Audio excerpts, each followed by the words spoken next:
Hindi ako ayos. Iyon ang totoo. Walang hintuang pag-iisip ko kung bakit ako nandito. Sa dagat, kung saan mas naiisip ko ang lahat. Nakita ko ang saglit na pagsampa ng alon sa buhanginan.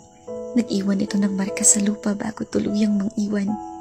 Gaya ng alon, bakit hindi ka nagkaroon ng tapang para magpaalam?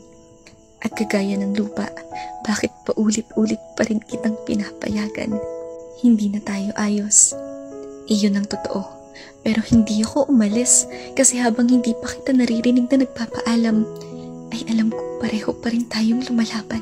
Pero hindi ko naman inasahan na ang uri mo ng paalam ay pag-alis ng walang abiso at paramdam.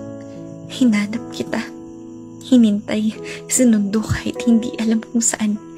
Kasi inaayos ko naman, pinanghihinayangan, pinipilit, kahit alam naman ng lahat na ako na lang ang nakakapit. Napalingon ako nang mapansin ang panibagong grupo ng mga alon. Banayad itong dumadantay ngunit hindi tuluyang umaahon.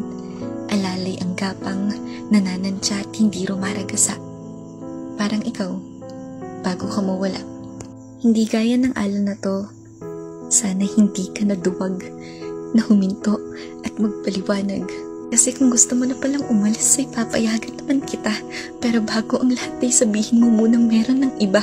Kasi kung napapagod ka lang ay sasamahan naman kitang magpahinga. Pero kung ayaw mo na talagang tumagal, sabihin mo munang hindi mo na ako mahal. Kasi ang swerte mo, hindi ka nagpaalam pero pinayagan kita. At napakadaya mo. Iniwan mo ko pero gusto mo kong maging masaya. Sa linya kung saan nagsasalubong ang tubig, langit at palubog na araw ay humiling ako. Sana'y dalhin ako ng mga paa ko sa dagat na walang ala-ala mo.